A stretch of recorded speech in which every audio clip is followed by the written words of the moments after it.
Sejam bem-vindos. Fique agora com o programa Espiritismo em Nossas Vidas com Wagner Ideale, sempre com temas que estão ligados ao nosso dia a dia. Olá pessoal, para mim é uma grande alegria estar novamente aqui com vocês nesse nosso programa, o Espiritismo nas Nossas Vidas. Programa esse que tenta abordar de forma sucinta, rápida, os conceitos da doutrina espírita. E hoje nós vamos falar sobre as obras da codificação da doutrina. Vamos conversar um pouquinho sobre o que significa cada livro do trabalho do Kardec e aproveitando e fazendo um resumo do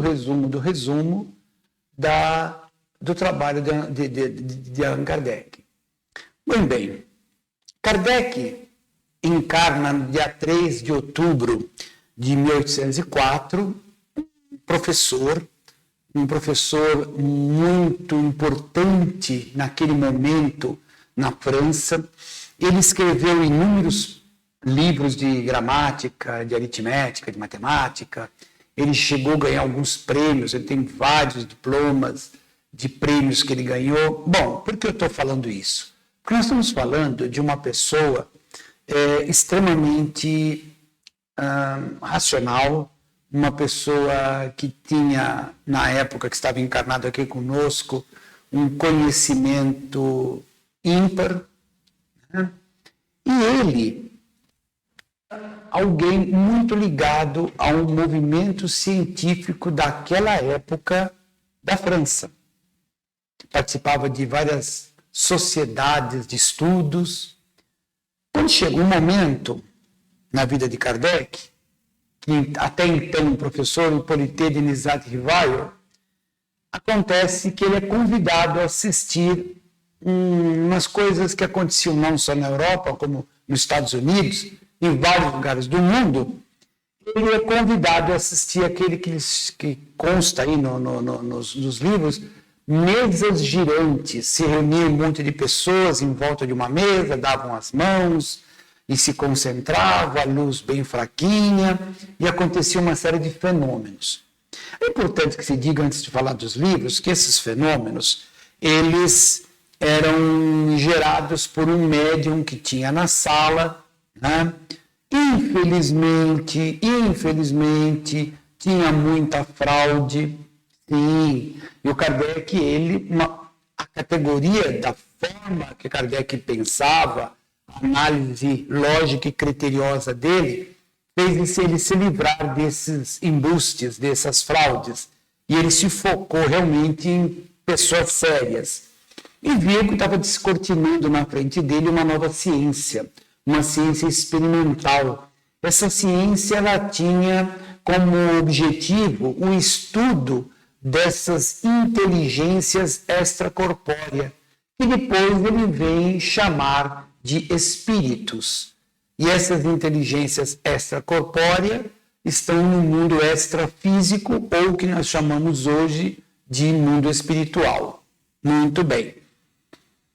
Foi realmente em 1852 que Kardec começou a se interessar por esse contexto, esses movimentos, essas coisas todas.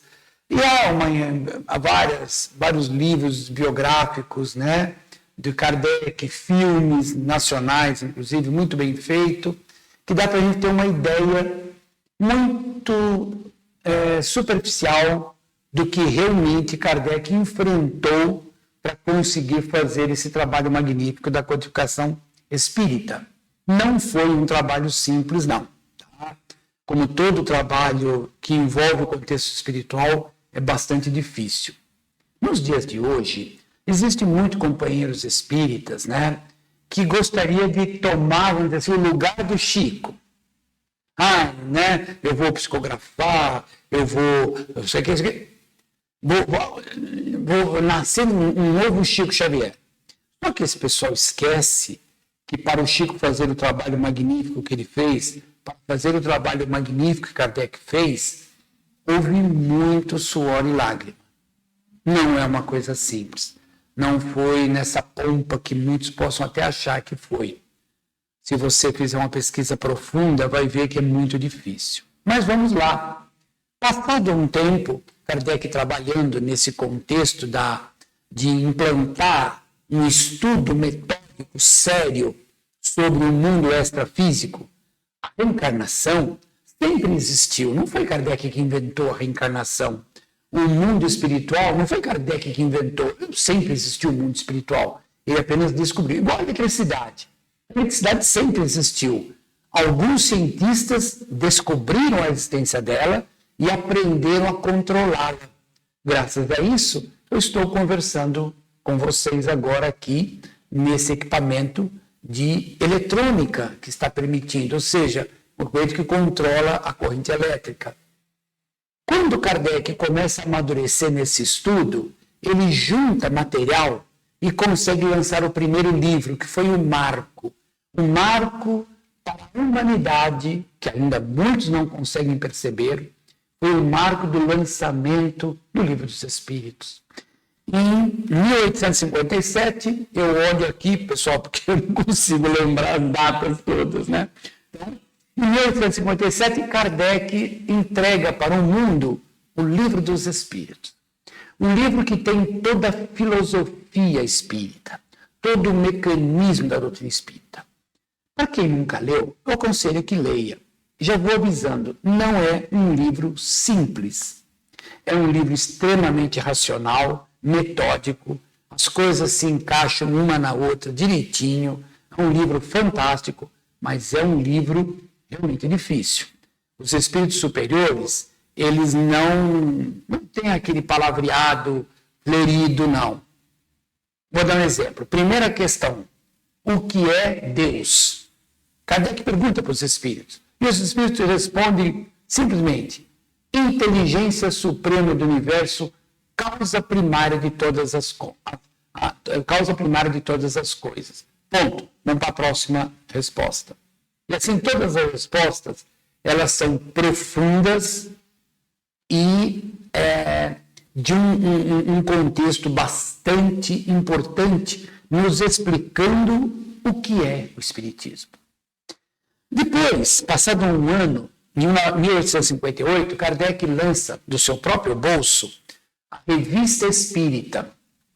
Hoje nós podemos encontrar essa revista na Federação Espírita Brasileira encadernada em anos, né? De 1858, 1859, até encadernada. É um material maravilhoso de se estudar. Mais uma vez, todo o material feito por Kardec, com exceção do Evangelho segundo o Espiritismo, ele tem uma entonação científica, ela tem uma forma de se expressar, não nada romântico, nada assim, tem o romance espírita, não. As coisas são bastante profundas nas suas colocações. Estão mais ou menos iguais os livros de Leon Denis. Quem já leu o livro de Leon Denis sabe. Não são livros de leitura rápida. São livros de estudo profundo, com calma, para conseguir refletir em cima do questionamento. Mas Kardec começa a cada vez mais se aprofundar nas manifestações mediúnicas, que antes era apenas uma batida na mesa. Isso evolui para um lápis colocado numa prancheta, suportado por um dispositivo, um cestinho, e acaba escrevendo, até que ele fala, não, vamos substituir tudo isso pela mão humana. E os espíritos vão manusear essa mão, vão usar essa mão para poder fazer. E ele começou a perceber a existência de inúmeras mediunidades, de evidência, de audiência, e vai. Você vai procurar nos textos antigos, os textos antigos evangélicos, você vai ver a manifestação de muitas mediunidades. As pessoas usam nomes diferentes, ele está profetizando. Tudo bem, não há problema, use-se a palavra que quiser. Nós, no Espiritismo, usamos a palavra mediunidade, médium, a pessoa que está entre um ponto e o outro. O Livro dos Médiuns, então, vem mostrar para a gente um resumo de todas as mediunidades que Kardec defrontou.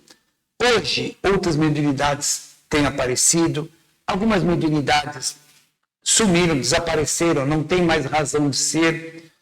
Mas se aparecesse para mim agora um espírito Aí eu ia acreditar no espiritismo, eu queria ver o espírito aparecer agora para mim. Os espíritos jamais vão fazer isso, a não ser que tenham um propósito muito profundo. Porque eles sabem que naquele primeiro momento, se um espírito aparecer aqui agora, está todo mundo, no outro dia vai todo mundo esquecer. É bem provável que alguns falem, mas aquilo ali é montagem. É montagem. Os caras juntaram lá umas luzinhas, até montagem. Os espíritos de luz não têm tempo para esse tipo de coisa. Sabe por quê? Os espíritos de luz têm milhões e milhões e milhões de criaturas precisando de ajuda no mundo. Espírita, pouco importa. Católico, protestante, pouco importa. Os espíritos de luz estão andando pelo planeta ajudando as pessoas que precisam. Então, esse livro do Kardec, o Livro dos Médiuns, é um livro que vem mostrar para nós esse fenômeno mediúnico, nos mostrando as fraudes, nos mostrando como se analisa o trabalho mediúnico. É um livro fantástico. Como todos os livros, eles são volumes bastante consideráveis. Logo depois, Kardec percebe que essa mediunidade ela está ligada a um contexto moral, que espíritos de alta moralidade vêm trazer mensagens elevadas, construtivas. Espíritos de baixa moralidade vêm trazer comunicações vazias, fúteis, comunicações brincalhonas. E ele viu que essa doutrina que ele estava adentrando tem um lado moral muito forte, e tudo baseado nos ensinos de Jesus. Ele vai e prepara, junto com os espíritos superiores, um livro que ele chamou de O Evangelho, segundo o Espiritismo, ou seja, o Evangelho sendo visto pela doutrina espírita. Quando Jesus fala, na casa do meu pai tem muitas moradas. O que ele quer dizer com isso? Ele quer dizer com isso que os planetas, muitos deles são habitados. Não é que lá tem um céu cheio de nuvenzinha branca, com um monte de casinha, e todo mundo vai morar nessas casinhas. Para quem não sabe, o plano espiritual é extremamente dinâmico, muito mais dinâmico que o mundo físico que nós estamos aqui. Se alguém está esperando ao desencarnar e procurar num lugar bucólico, morto, com um anjinho tocando harpa, isso aí é só em filme de Hollywood. Tá? Pois bem, e aí Kardec traz para o mundo de 1864 o Evangelho segundo o Espiritismo, mostrando as passagens de Jesus sobre uma ótica espírita. Passa mais um ano e ele vai nos lançar um livro que mostra a filosofia espírita. O livro chama Céu e Inferno.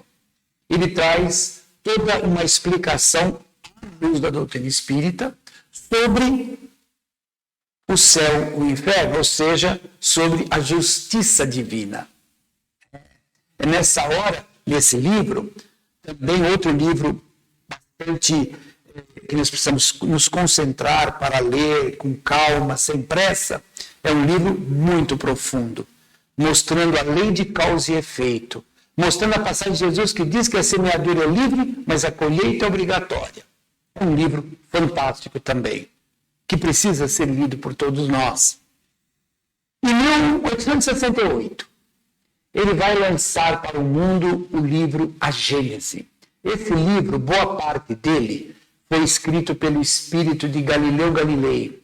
Camille Flammarion psicografou toda uma boa parte do livro A Gênese através do espírito, assim, acredita-se que seja o espírito de Galileu Galilei.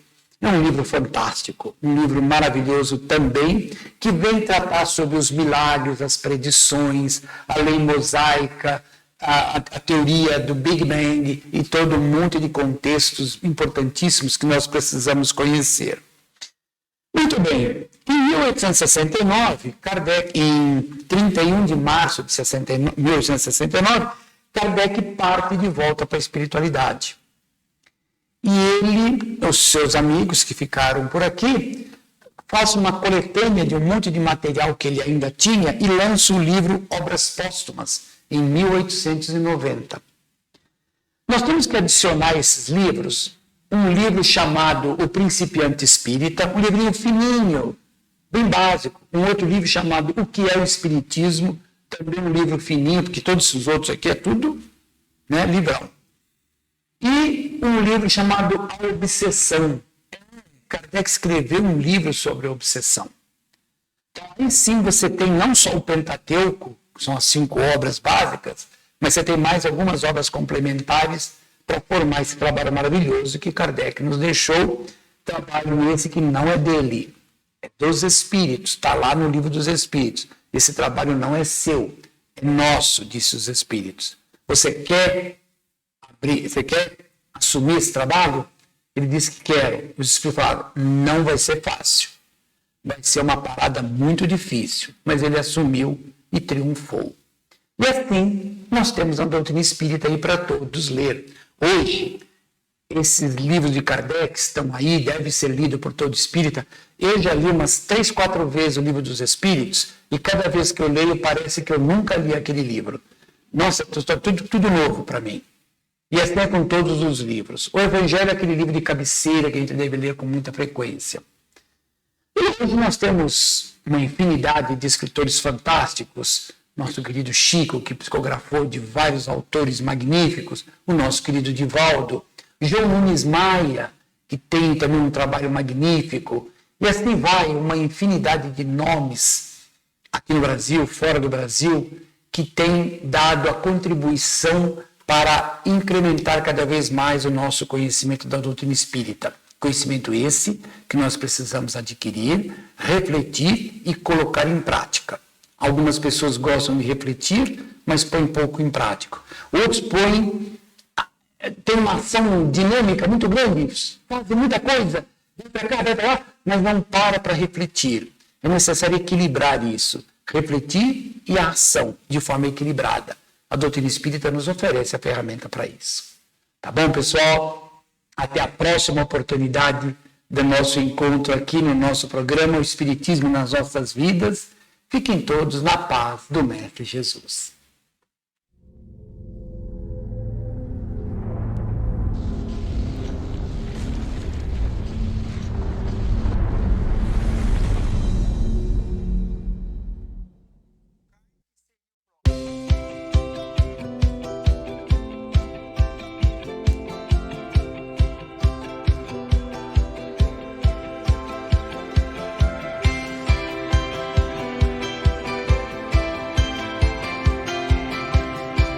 Você assistiu o programa Espiritismo em Nossas Vidas, com Wagner Ideale. Rádio e TV Fraternal, sempre em sintonia com você.